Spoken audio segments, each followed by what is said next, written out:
The history of what is today the Philippines started with the arrival of its first humans. It is believed they used rafts or boats around 60,000 years ago, with groups of diverse people settling in the archipelago.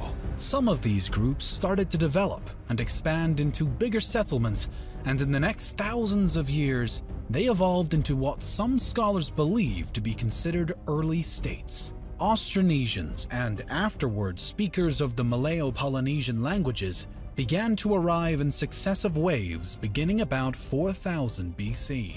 According to the existing evidence, a jade culture existed on these lands, starting with the Neolithic era. By 1000 BC, it is believed that the inhabitants of the archipelago had developed into 4 distinct kinds of people: tribal groups, warrior societies, the petty plutocracy, and the harbor civilizations.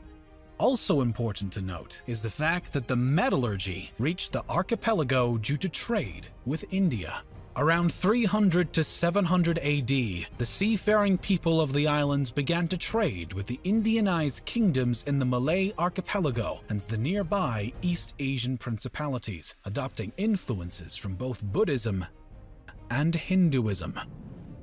Some cultures of present-day Vietnam showed evidence of an extensive trade network. Artifacts and goods were traded, such as glass, agate, or gold. There were also other items present in the region which were most likely imported, including ear ornaments that have been found in archaeological sites in the Philippines, Thailand, and Taiwan. The Indian culture influenced the Southeast Asian region, starting with the 1st century. During the period of the South Indian Pallava dynasty and the North Indian Gupta Empire, Indian culture spread to Southeast Asia, and it reached the Philippines, which led to the establishment of new kingdoms largely influenced by the Indian culture and traditions. The date inscribed in the oldest Philippine document found so far, the Laguna copperplate inscription, is 900 AD. From the details of the document, written in Kawi script, the bearer of a debt, Namwaran, along with his children, is cleared of a debt by the ruler of Tondo. This is the earliest document that shows the use of mathematics in pre-colonial Philippine societies. A standard system of weights and measures is also demonstrated by the use of precise measurement for gold and other items, as well as in astronomy.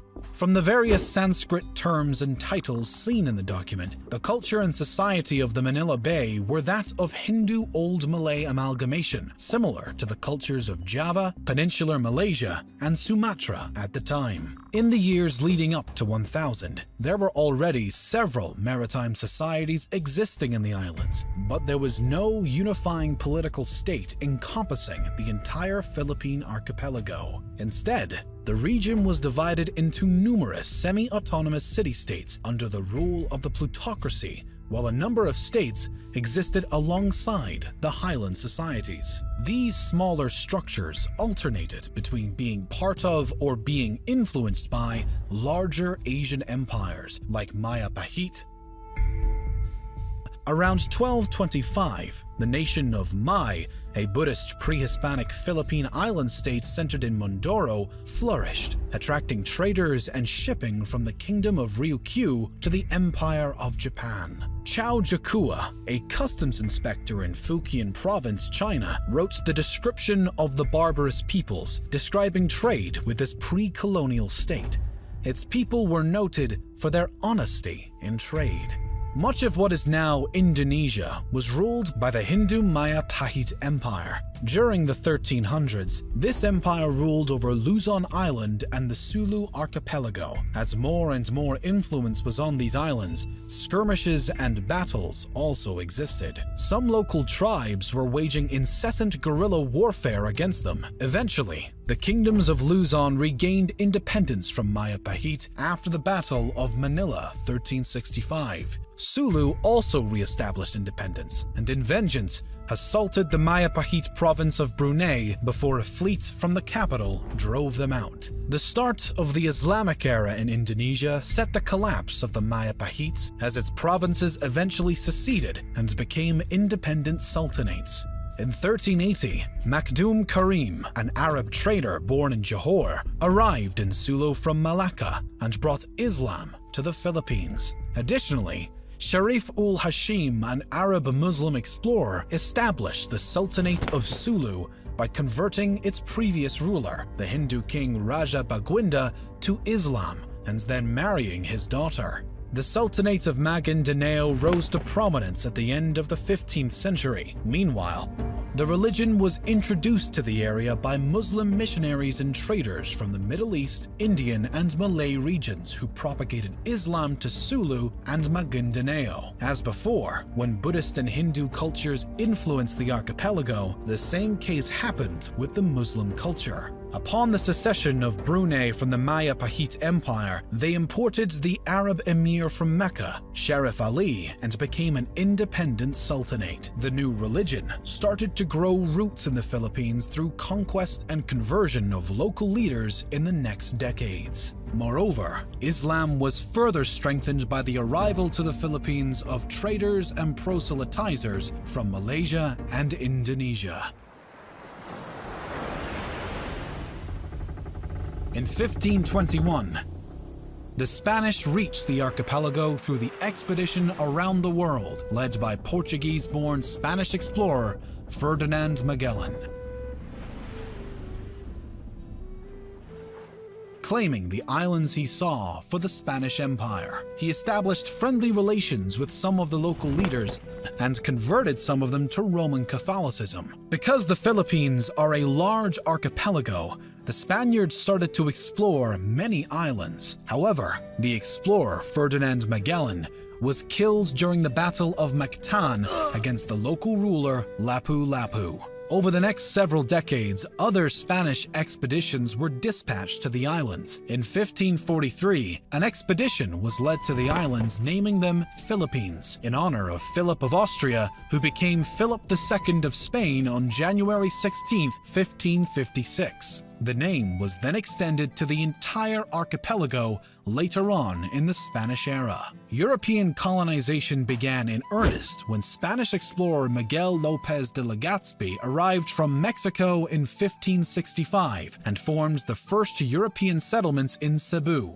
Through diplomatic and military annexation of some lands, incorporating local states including the Kingdom of Tondo, the Spaniards established Manila as the capital of the Spanish East Indies. In 1578, the Castilian War erupted between the Christian Spaniards and Muslim Bruneians over control of the Philippine archipelago. The Christian troops were so diverse due to generally being made up of people under the Spanish rule, including Native Americans, namely Aztecs, Mayans, and Incans, who were gathered and sent from Mexico and South America to be led by Spanish officers that had worked together with native Filipinos in military campaigns across Southeast Asia. The Muslim side was also very diverse though. They were supported by the Ottoman Empire, with their troops consisting of Malay warriors and expeditionary forces sent by the Ottomans, which included mainly Turks, Egyptians, Swahilis, Somalis, Indians,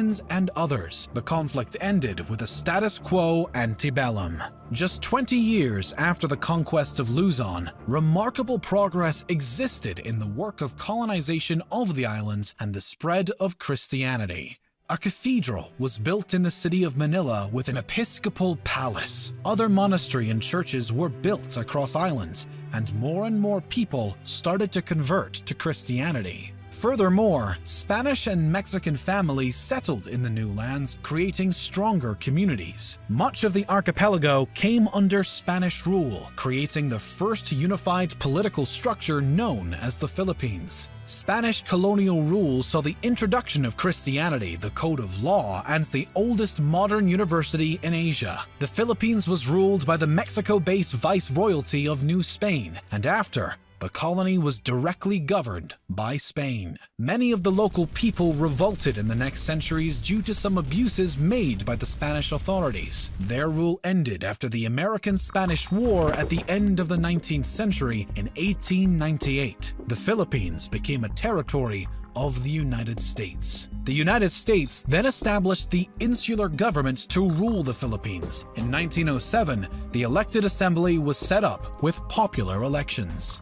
The U.S. promised independence in the Jones Act to the country, and the Philippine Commonwealth was established in 1935 as a 10-year interim step period to full independence. But before gaining total freedom, in 1942, during World War II, the Philippines was occupied by Japanese forces. By 1945, the U.S. liberated the Philippines, and the Treaty of Manila in 1946 established an independent Philippine Republic. The period of their independence was marked by internal skirmishes and a smaller period of dictatorship, but also huge progress and development, with Manuel Roxas becoming the first president of the Independent Republic of the Philippines. The United States seceded its sovereignty over the Philippines on July 4, 1946, as scheduled. However, the Philippine economy remained highly dependent on United States markets. Roxas died suddenly of a heart attack in April 1948, and the Vice President Elpidio Quirino ruled the country until 1953. Some communist partisans existed in the islands, but were defeated in the 50s. Additionally, an important event happened in the middle of the 1960s. Ferdinand Marcos took power in 1965